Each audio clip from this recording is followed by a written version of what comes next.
जी मनोज जी, हमें बताइए आजकल समाज में ये जो एक फैला हुआ है मृत्यु भोज, जिसे लोग 13वीं या बरसी ऐसे कुछ करके करते हैं लोग किसी के ख़त्म होने के बाद, तो क्या है ये, क्या पाखंड पहले इसको चालू होना चाहिए, बंद होना चाहिए, इसके बारे में थोड़ा समझाएंगे हमें?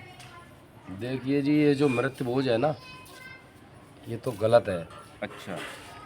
क्या है कि मान लो कोई तो ख़त्म हो रहा है, जी। परिवार का एक सदस्य जा रहा है, और ऊपर से एक आर्थिक उसके ऊपर संकट, और ऊपर से बिल्कुल। समाज रूपी एक कुरीति चलाई गई है जिसको मृत्यु भोज कहते हैं या त्रियोदशी संस्कार कहते हैं। बिल्कुल।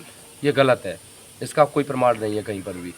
पवित्र गरुड़ पुराण, जी। इसका जब हम अध्ययन करते हैं, इसको जब पढ़ते हैं तो 39 यानी 39 पेज नंबर पे लिखा हुआ है कि मृतक के एकादश का भोजन करने वाला व्यक्ति अगले जन्म में कुत्ते की योनि को प्राप्त होता है। अच्छा। जी, जब कुत्ते का जन्म मिलेगा हमें, जी।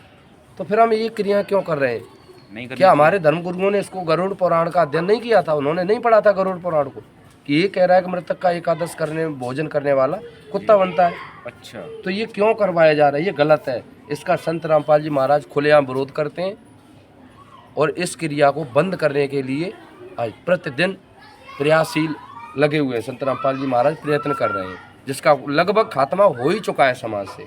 अच्छा, तो जी। ये मतलब ये एक एक तो दूसरे का व्यक्ति खत्म हो गया, उसके बाद उसके ऊपर अतिरिक्त ये लोड जी, पड़ता ये है, जिसके कुरीति कह सकते हैं हम इसे। ये कुरीति बंद होनी चाहिए समाज से, कहने का बिल्कुल। मतलब ये है। जी जी। तो आप समाज को क्या संदेश देना चाहेंगे संत रामपाल जी महाराज जी के बारे में? मैं तो देखो प्रार्थना करना चाहेंगे कि ये पाखंडवाद से हटें, जी। कबीर जी को भजें, क्योंकि पूर्ण परमात्मा का नाम कबीर देव है। अच्छा। वेदों से, गीता से, कुरान से, सभी धर्मों के पवित्र ग्रंथों से प्रमाणित हो चुका है कि भगवान का नाम कबीर देव है, तो उसकी भक्ति करें ना।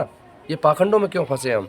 लगभग अब हम शिक्षित हैं, सभी पढ़े लिखे हैं, जी। समझें, इस ग्रंथों को समझें, अपने धर्मों को पढ़ें, पुस्तकों का अध्ययन करें और इन चंगुलों से बचें।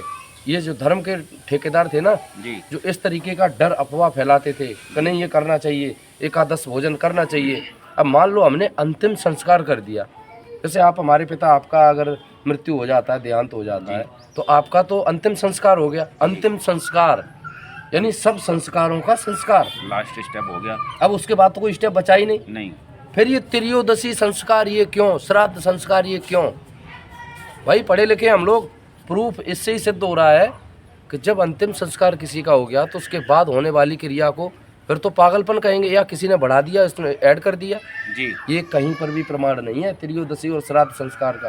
ये गलत है और ये लगभग समाज से कुछ समय के बाद ये अपने आप विलुप्त हो जाएगी, क्योंकि संत रामपाल जी महाराज का तत्व ज्ञान लोगों के समझ में आने लगा है। आपसे भी प्रार्थना करेंगे हम जी। कि एक बार संपूर्ण सृष्टि रचना संत रामपाल जी महाराज द्वारा बनाई गई एक वीडियो पड़ी हुई है यूट्यूब पर, उसको सर्च करें, जी। उसका अध्ययन करें।